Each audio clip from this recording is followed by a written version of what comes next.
In this episode of The Big Story, a government minister is offering $100,000 for the capture of a man who sold marijuana-laced sweets to students of Ocherius Primary School, resulting in what the principal now says is a final count of 72 of them being taken to hospital. The previous number was 68. I believe we can still give God thanks and praise because it could have been worse. The children that went to the hospital, it could be a case where it was a more poisonous, a more harmful substance. This morning we could have heard that, yes, we lost 60 children. The health scare results in parents converging on the school grounds in an emergency meeting. The school's principal recounts the drama involving beating traffic and getting the students to hospital. I had to take the son's shoulder. I had one girl in my car say, keep awake, baby. Don't sleep, don't sleep, don't sleep. We're going. One time I was going into the back of a Noah, but the angels of the Lord was with me. The National Council on Drug Abuse adds its voice to the developments, noting that it is illegal to sell substances to minors. We need the protection of our children. We need the enforcement of the law. It's illegal to sell substances to minors. And there are calls for a clampdown on vending outside the school. But the Education Minister has some good words for upstanding vendors who have been serving the students for years. We're not talking about those vendors. They've been here.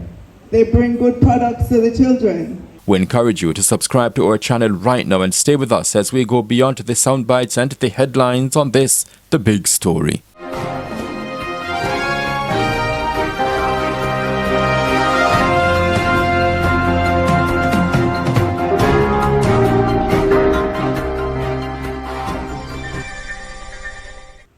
Good morning, parents. I can see the concerned look on your faces, and I know that in your hearts and in your minds, you are wondering, how can we protect our children? That's indeed a big question, and Education Minister Favour Williams could hardly have found a better time to bring it to the forefront. She raised the issue of safety in schools while addressing several concerned parents who had gathered at Ocherius Primary School in St. Ann on Tuesday morning, October 3, 2023. They were attending an emergency meeting a day after a massive health scare in which 72 students were taken to St. Ann's Bay Regional Hospital when they started vomiting and experiencing dizziness after consuming sweets laced with marijuana. On this particular product, the letters THC was on the front of it. And while I am no expert on the topic, but anything marked THC, it means ganja infused, ganja inside. And you know, in very small print on the package, it said that it should not be consumed by anyone below the age of 21. So you can imagine the impact of that on the children who ate it. There was one little boy at the hospital with whom I had a short conversation. He was hooked up to an IV as well. And he said, it's only one sweetie I ate, and it was my friend give it to me. And this little boy, he had a good body on him. He wasn't a little teeny boy. Just one sweetie. And he was in the hospital. The minors, while attending school in the morning, had purchased the sweets from a man who had shown up outside Ocherius Primary School. It is said that he was not one of the usual vendors. The school's principal, Suzette Barnes Wilson, was cheered by parents at the meeting as she recounted the dramatic efforts that she and others made to beat traffic in order to speedily get the students to St. Ann's Bay Regional Hospital, located a few miles away from the school. Parents, it was a day. We could not get the police to come forward an outrider to get us quickly because you know how outrageous traffic is. And so we had a parent a gentleman who brought a parent on a back, and he was our police officer, and I was right with him, thank God. I mean, I had to take the son's shoulder. I had one girl in my car say, keep awake, baby, don't sleep, don't sleep, don't sleep. We're going. One time I was going into the back of a Noah, but the angels of the Lord was with me. The principal also had a long list of people whom she commended, including her staff, hospital employees, parents, and people in the transportation sector. And everyone came together so nicely here at the Ocho Rios Primary School, 5-star School of Excellence.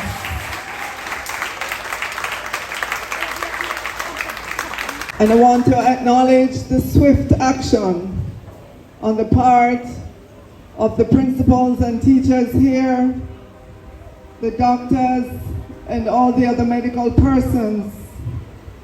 And you should know that your principal was there until very late, even though she hadn't eaten all day.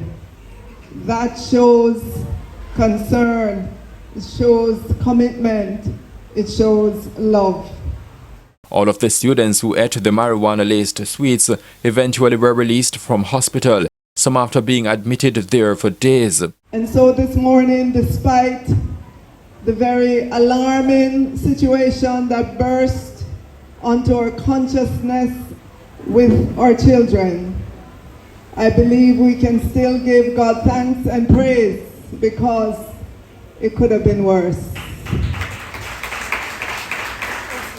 And things may get worse if the situation is not nipped in the bud, possibly starting with the arrest of the vendor who sold the students the drug-infused sweets packaged as sour belts.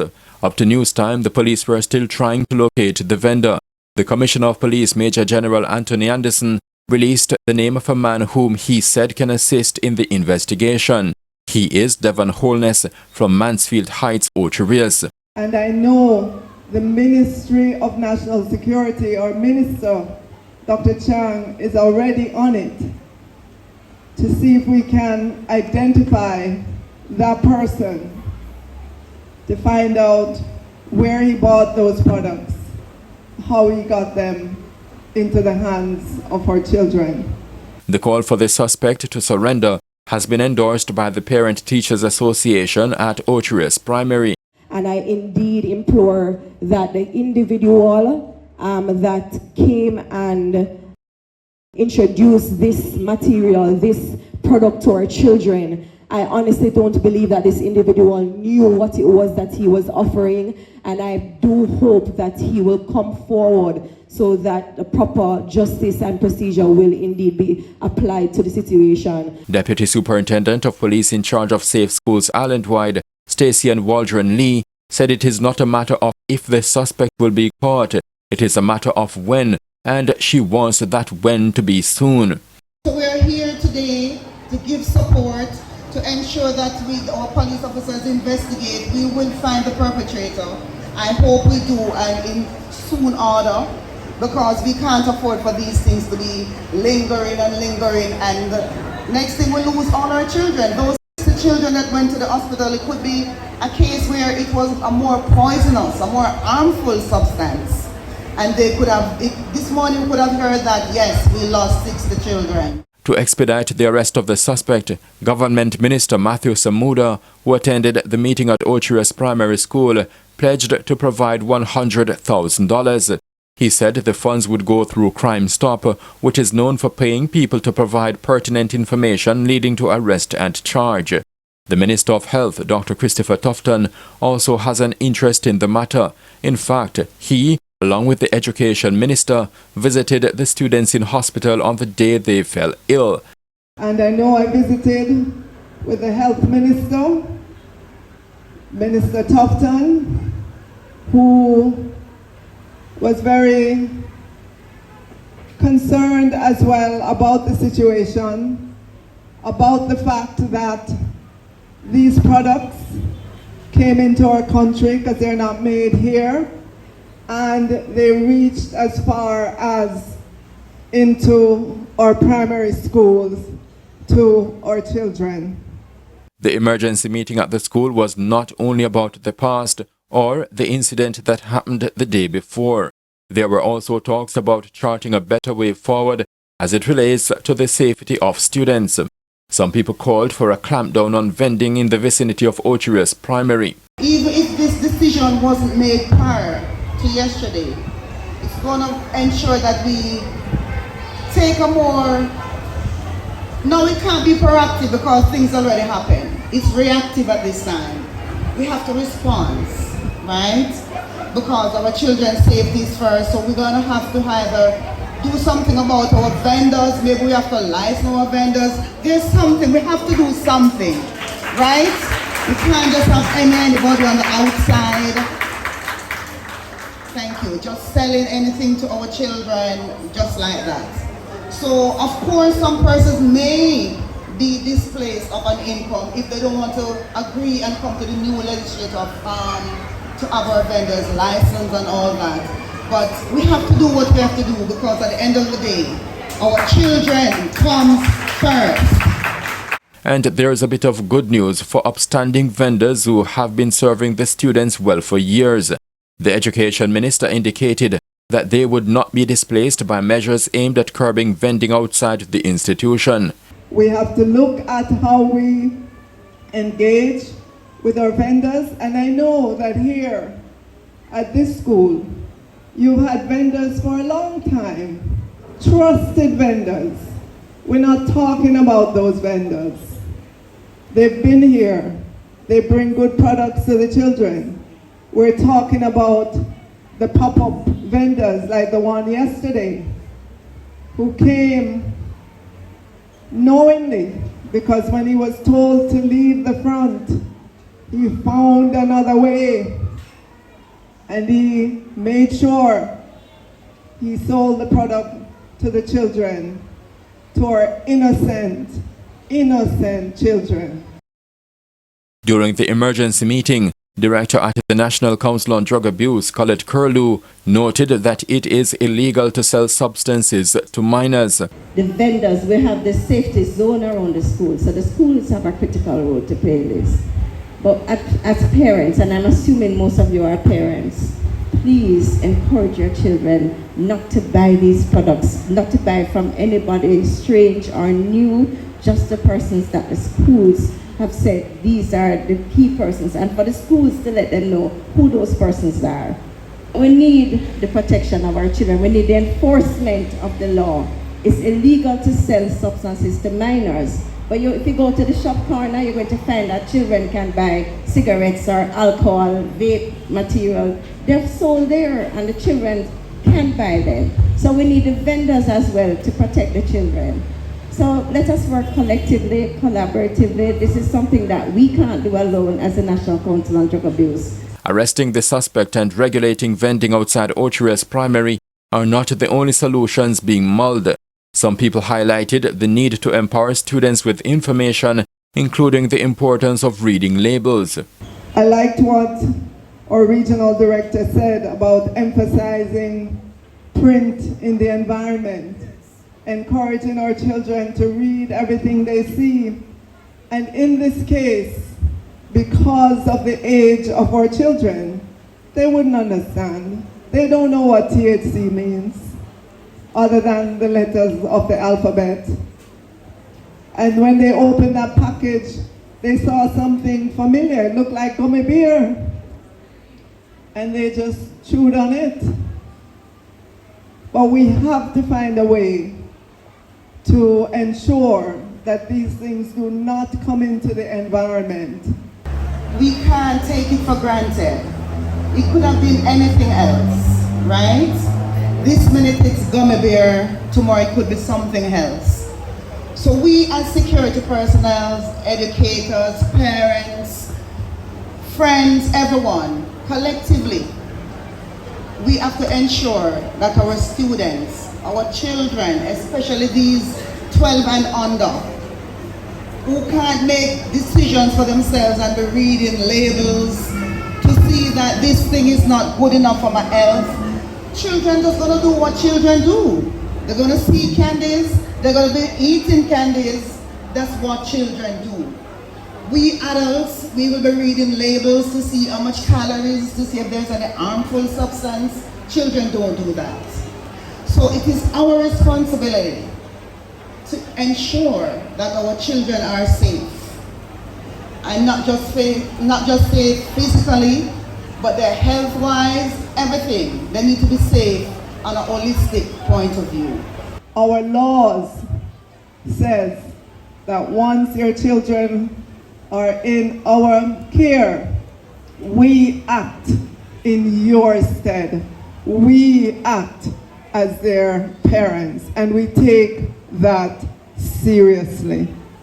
So we will do all we can as we assess the safety to see how we can improve it here. Mr. Green talked about the curriculum. Let us see what we can insert in that will give our students greater knowledge, greater power, so that they can make better decisions, because they're not in your presence in which you can make the decision for them. And so we have to teach them about what to look for, what to say no to. And at the National Council on Drug Abuse, we're saying absolutely this is unacceptable. Let us declare that. To fix this problem, we have to start with the individual, so we have to educate our children. The parents, you play a critical role in this, as does the school. Our borders need better protection. We have to protect our borders as well. What's coming in, so we need to collaborate more. The police with enforcement, and certainly as the National Council on Drug Abuse, we need to give more public information on the matter. We're living in a time like none other, and you know it too. We are exposed to so much. If you think back to your grandmother days, they weren't exposed to all the evils that we are today. And so we have to be extra vigilant, extra careful. And I was very happy this morning when I came to learn that this school is one of the star schools for the Safe School Project. And the S in STARS is for safety. And so you can see it beginning at the gate, where you have to have an ID to come in and they have to know who is driving in. I'm sure there are cameras here as well, and if they are not, we will ensure that the school has cameras. I see that your fencing needs repairing, and so we will put that on the priority list to get done. I know that the school serves this community, serves it well, based on the number of students who are here. This is a school that needs to be taken off the shift system, and as you know, we have a commitment to de-shifting all the schools in Jamaica that are still on shift, so that our students can get the benefit of the full day at school and they're able to participate in extracurricular activities. They don't have to wake up in the dark of the morning to get here if they're on the first shift. They don't have to go home in the dark of the evening if they're on the second shift. The proposals indeed are many, but none seems more far-reaching than the principle of the village raising the child. We have to understand that even though we may think that the village does not raise a child anymore because of certain circumstances, we still have to understand that we need to work together and be vigilant and look out for each other.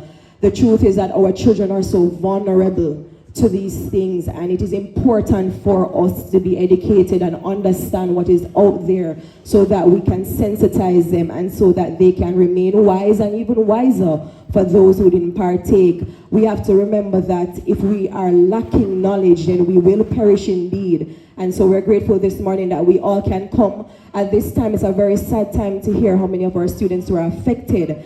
From Ochias Primary School in St. Anne, I am Horace Mills, reporting for the Jamaica Beacon.